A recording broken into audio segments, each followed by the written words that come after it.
Well, howdy there, and welcome to Banff.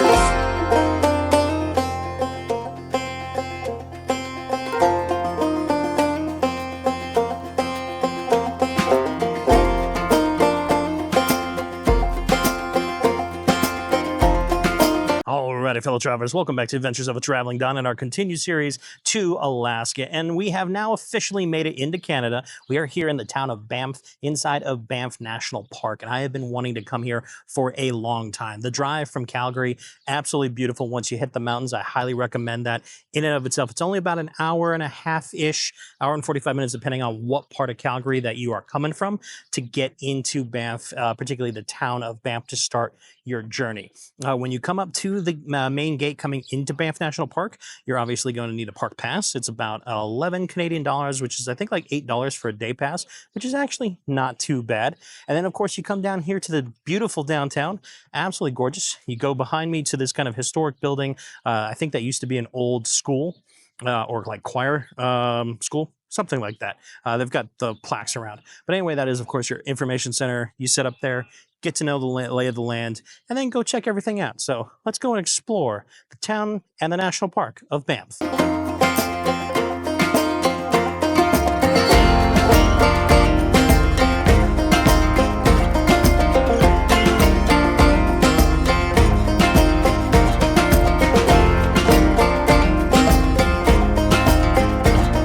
So whenever I come to a place, even if it's a national park, one of the first things I like to learn is a little bit about the history. And if you're looking for a place, this wooden building behind me that dates back to 1903 is the Natural History Museum for Banff National Park. It basically goes really into a lot of the animals that have kind of lived here for, centuries, millennia. And it's really kind of cool. It's a lot of taxidermed animals, many of them that died naturally, or even like there's one that's kind of like the prominent space, American elk that died from a wound by another elk. So, but they have all that stuff in there. You can learn a lot about the natural history in this particular area of Western Canada. And it is the old, because it was opened up in 1903, it is the oldest natural history museum in Western Canada, which I thought was kind of cool. The building itself is really, really nice inside and outside. But anyway, got a little history done, and now we continue on.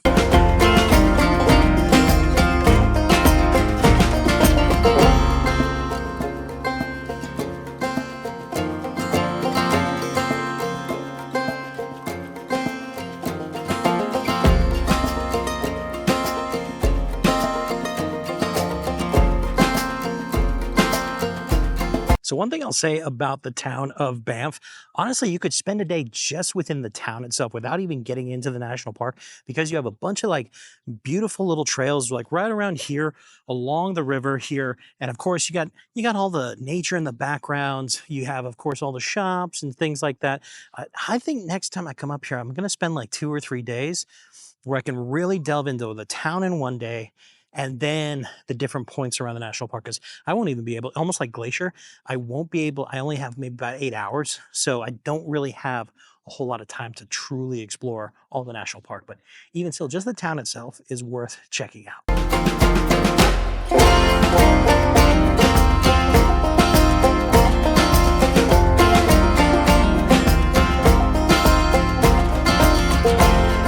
So another little history place that you want to visit while you're here in the town of Banff is this kind of like fort-like looking building behind me, and that is the Buffalo Nations Museum. And that goes into the Buffalo Nations and the Canadian Indians that kind of ruled this area well before, the colonists and fur trappers and all that came along in the 1700s. So definitely want to check that out. It's got a lot of great kind of like artwork and of course embroideries, different kind of clothes that even still like those of the nation that still exist today do have those kind of ceremonial and traditional wear. So it is kind of cool to check it out. It's about 14 Canadian dollars for admission, and you could spend a nice little hour in there and just kind of learn a little bit about the native culture here in this part of Canada.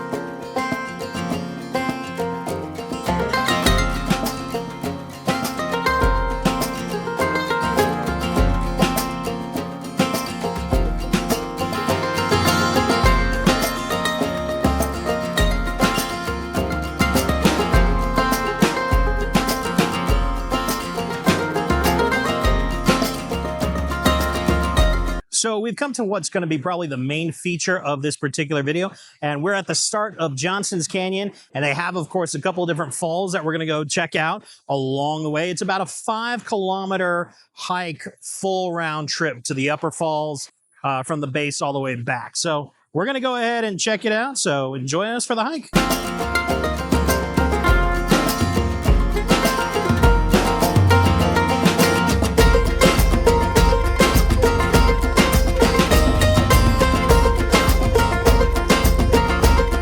So unlike the Avalanche Trail when we were at Glacier National Park in the last video, this particular one, the Johnston Canyon Trail, this is a very easy trail. You don't have a whole lot of major elevation changes.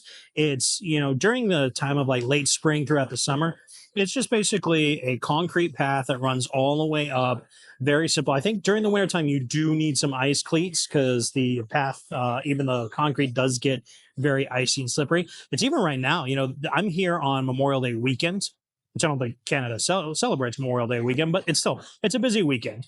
You know, it's kind of like the last true weekend of May, and things have started to warm up. It's like 65 Fahrenheit today out here, but there is still, you know, parts of the ice from along the cliffs from winter. So it's slowly starting to melt, but it's not there just yet. But anyway, this trail, you know, you're along the water the entire way. There's 7 different falls in total in Johnston Canyon, and it's just absolutely gorgeous.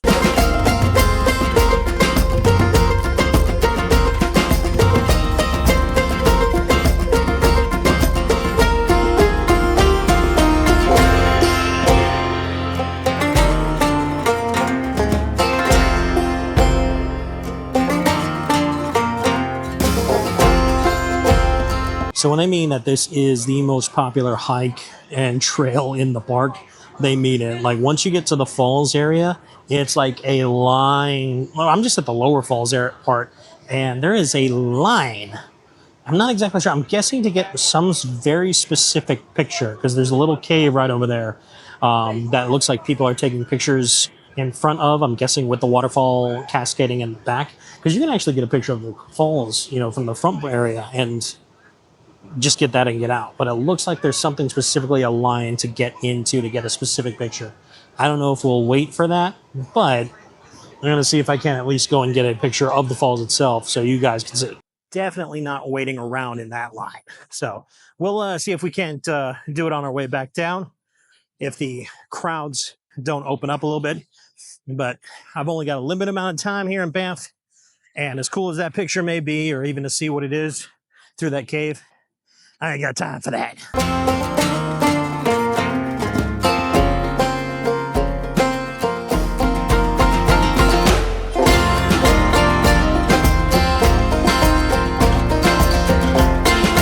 So something to remember when you're doing this trail, by the way, first and foremost, there are a few spots where you kind of almost have to either wait or you get really tight passing each other because it does get narrow on certain parts of the trail. Also, another thing is the fact that once you get up to the lower falls, that's only about 30-meter elevation, so I think it's like 100 feet elevation, so it's not that difficult. There is a couple of parts going up to the upper falls where you're going from, you know, 30 meters to 130 meters, so you're tripling what you just did in elevation, not to mention doubling yourself in mileage to get up there. So there are a few areas where it can get a little difficult, but again, it's still all paved path. It's not a hard hike at all. You'll just have a little bit more elevation at the lower hill falls. Also, speaking of the lower falls, I just found from above, down that way, they have a, that's where the cave leads to, and I guess you can only go in as like one party or a couple people at a time, and you have a little spot down there where you can get like, I guess, some pretty epic close-up picture of the lower falls. So I guess waiting in line would technically be worth it. I just don't have a lot of time today.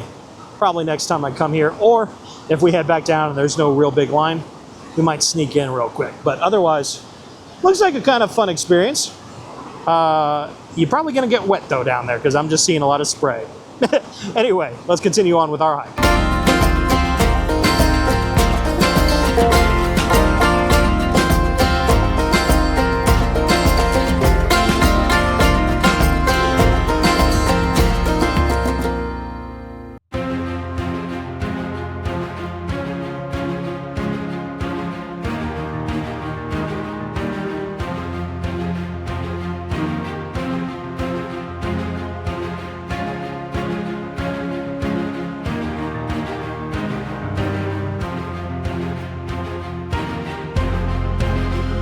So we've made it to the upper falls, and while we're waiting for our turn to get a nice little pick, I can tell you right now, the line's nowhere near as long as lower falls. But this is absolutely gorgeous, and it's kind of cool because I think with all the cold water that's coming down, from the mountains, and then of course you still have a lot of ice. When I started going into this last little bit right here, coming down into where the falls are, the temperature dropped by like 10, 15 degrees. So it's a lot cooler here than it is on the on the regular path. But even still, looks majestic. I still got to get a few more feet that way to get the big fall. But it's our turn up.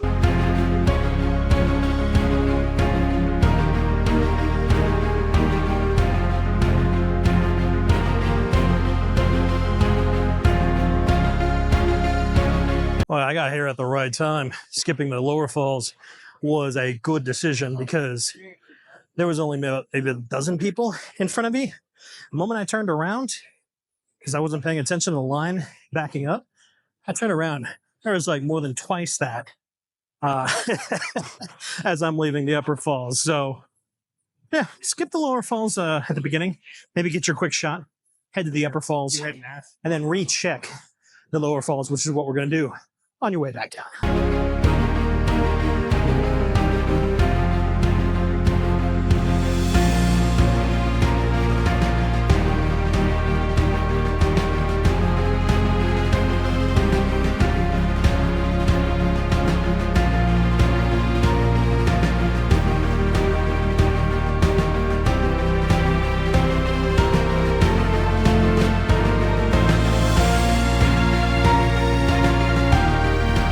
All right, so that was a nice little hike, and yes, when I went back, the lower falls were still pretty packed. So I've only got a couple more hours before I have to start to head home back to Calgary because I got to do some wash before heading out tomorrow for me. The next video for you guys when I head up to Dawson's Creek and we begin the trek along the Alaskan Highway. So got a long 5 days ahead of me when it comes to travel. So let's see what else we can get up to. I want to try and make it up to Lake Louise. Otherwise, we'll head back to Banff town and maybe get something to eat. So still trying to process my breakfast sandwich this morning at Tim Hortons. I was in Canada. I was like, let's go to Tim Hortons. Got a breakfast sandwich. Not a good idea. At least not for me. My stomach's still been kind of the whole time, which sucks when you're hiking. But we continue on.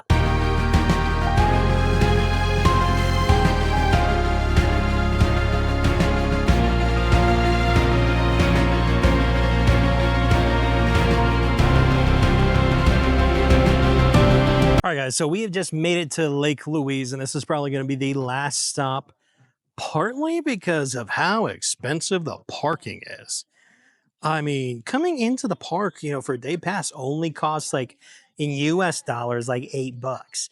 The general parking, and this is where I'm doing this for you guys as much for me, because the parking was like $36.75 Canadian dollars, which is like $26 or something like that to park. And like the parking ticket goes up to about 7 p.m. I don't know if I have to leave before 7 p.m.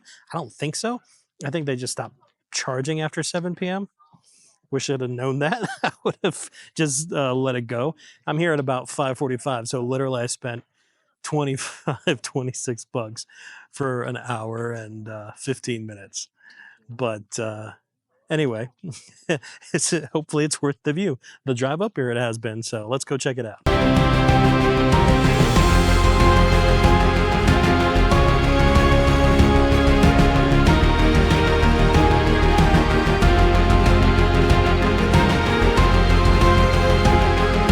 All right, $26 worth it. I mean, damn, that is gorgeous. I'm trying, I think just because of the amount of people that are here, I still prefer the ending, the Lake Avalanche Creek, Avalanche Lake and Glacier National Park. So I think it was a little bit more quaint. There wasn't as many people when I was there. But even still, this right here, I found a quiet spot away from kind of like the main entrance. And it's just like, Good God. That is absolutely gorgeous. Any angle that you get is phenomenal. And they've actually got a decent set of trails. It's not that hard, that go up and around the right side of the lake here, and then I think they continue on. So you got quite a bit to do. There's only kind of like two prices for parking, which is why I was kind of, I was a little iffy on the fact that I had to pay full general in the last hour and a half that you had to pay for parking, which I thought was a little weird. But if you're here for like almost the full day, if you take like a full day to go hit the trails and do all that, there's also the Fairmont Chateau here, which is generally for guests, but I think the public is welcome to have lunch there from like 12 to 3 at the restaurant. But if you make a full day out of it, it's definitely a lot more worth it when it comes to the price of the parking. Because there's also disability parking. So if you're a disability, I think it's like only like $8 instead of like 26 or something like that. But even still, I gotta admit, even though the parking was expensive for the amount of time I'm spending here, kind of worth it.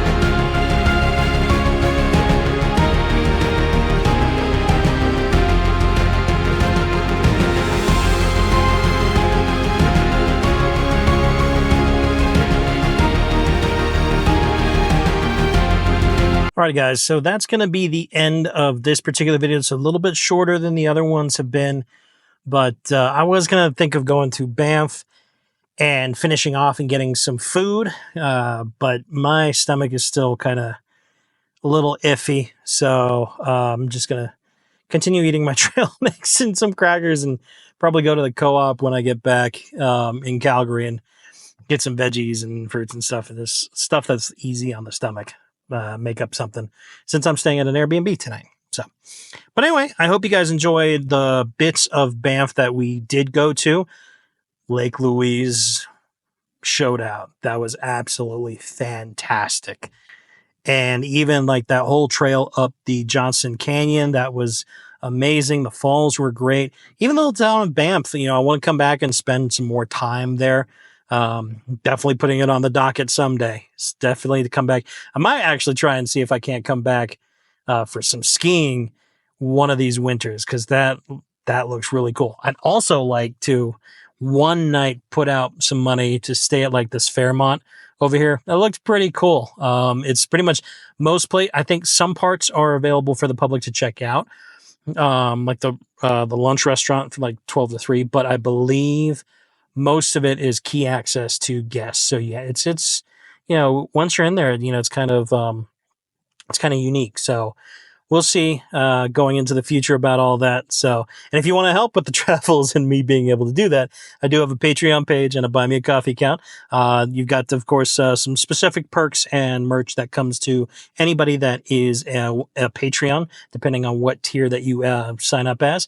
And I do very much appreciate all the support, including the Patreons that I have now, Joe Nathan, and then, of course, Mia, Kevin, Lori, and the Ulray family. Thank you so much for you guys.